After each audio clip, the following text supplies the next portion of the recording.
ಭಾಳ ಸ್ಪಷ್ಟವಾಗಿ ಹೇಳ್ತಾ ಇದ್ದೀನಿ.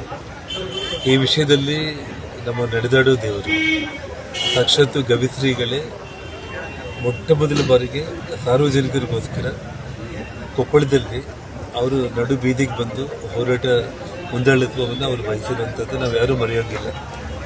ಈ ವಿಷಯದಲ್ಲಿ ವಿಧಾನಸಭೆಯಲ್ಲಿ ಕೂಡ ನಾನು ಇದನ್ನು ಭಾಳ ಗಂಭೀರವಾಗಿ ಇದನ್ನು ಪ್ರಸ್ತಾಪ ಮಾಡಿದೆ. ಆದರೂ ಕೂಡ ಇವತ್ತು ರಾಜ್ಯ ಸರ್ಕಾರ ಈ ವಿಷಯದಲ್ಲಿ ಅವ್ರು ಏನು ಮಾತಾಡ್ತಾ ಇದ್ದಾರೆ ಅದನ್ನು ಯಾವುದು ಕೂಡ ಪಾಲಿಸುವಂಥ ಒಂದು ಪರಿಸ್ಥಿತಿ ಕಾಣ್ತಾ ಇಲ್ಲ. ಸ್ಥಳೀಯ ಶಾಸಕರೇನಿದ್ದಾರೆ, ಇವತ್ತು ರಾಘವೇಂದ್ರ ಹಿತ್ನಾಳ್ ಅವರಾಗಿರ್ಬೋದು, ಸಂಸದರಾಗಿರುವಂಥ ರಾಜಶೇಖರ್ ಹಿತ್ನಾಳ್ ಏನಿದ್ದಾರೆ, ಅವರೇ ಬಂಡೋಟಾಗಿ ಇಂಡೈರೆಕ್ಟಾಗಿ ಸಪೋರ್ಟ್ ಮಾಡ್ತಾ ಇದ್ದಾರೆ ಅನ್ನೋದು ಸಾರ್ವಜನಿಕ ವಲಯದಲ್ಲಿ ಭಾಳ ದೊಡ್ಡ ಮಟ್ಟದಲ್ಲಿ ಮಾತಾಡ್ತಾ ಇರುವಂಥದ್ದು.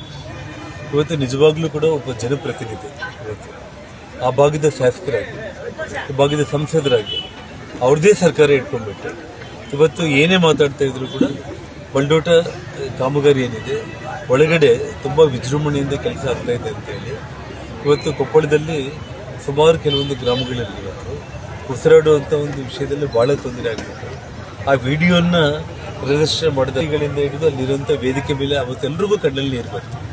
ಇದೆಲ್ಲವುದನ್ನು ಕೂಡ ನೋಡಿ ಕೊಪ್ಪಳ ನಗರಕ್ಕೆ ಅಂಟ್ಕೊಂಡೇ ನಿಮಗೊಂದು ಡಿಸ್ಟ್ರಿಕ್ಟ್ ಹೆಡ್ ಕ್ವಾರ್ಟರ್ಗೆ ಅಂಟ್ಕೊಂಡು ಇವತ್ತು ಆ ಇಂಡಸ್ಟ್ರಿ ಬರ್ತಾ ಇರುವಂಥದ್ದು ತುಂಬ ಆಘಾತಕಾರಿ ವಿಷಯ ಇದು. ಈ ವಿಷಯದಲ್ಲಿ ನಮ್ಮ ಸ್ಥಳೀಯ ಶಾಸಕರಾಗಿರುವಂಥ ರಾಘವೇಂದ್ರ ಹಿತ್ನಾಳು ಸಂಸದರು ಅವರು ಮುಖ್ಯಮಂತ್ರಿಗಳಿಗೆ ಅತ್ಯಂತ ಆಪ್ತರು ಸನ್ನಿಹಿತರಾಗಿ ಇದ್ಕೊಂಡು ಕೂಡ ಇವತ್ತು ಈ ಕೆಲಸ ಅವರು ನಿಲ್ಲಿಸಲಿಕ್ಕೆ ಆಗ್ತಾ ಇಲ್ಲ ಅನ್ನೋಂಥದ್ದು ನಿಜವಾಗ್ಲೂ ಕೂಡ ತುಂಬ ಬೇಸರ ಸಂಗತಿ. ಇವತ್ತು ನಾವೆಲ್ಲರೂ ಕೂಡ ನಾವೇನೇ ಮಾತಾಡಿದ್ರು ಕೂಡ ಇವತ್ತು ಸಂಪೂರ್ಣವಾಗಿ ಸರ್ಕಾರ ಬಂಡೋಟ ಕಂಪನಿಗೆ ಬೆಂಬಲಕ್ಕೆ ನಿಂತ್ಕೊಂಡಿದ್ದಾಗ ನಾವು ನಿಸ್ಸಹಾಯಕರಾಗಿರುವಂಥ ಒಂದು ಸ್ಥಿತಿ ಇವತ್ತು.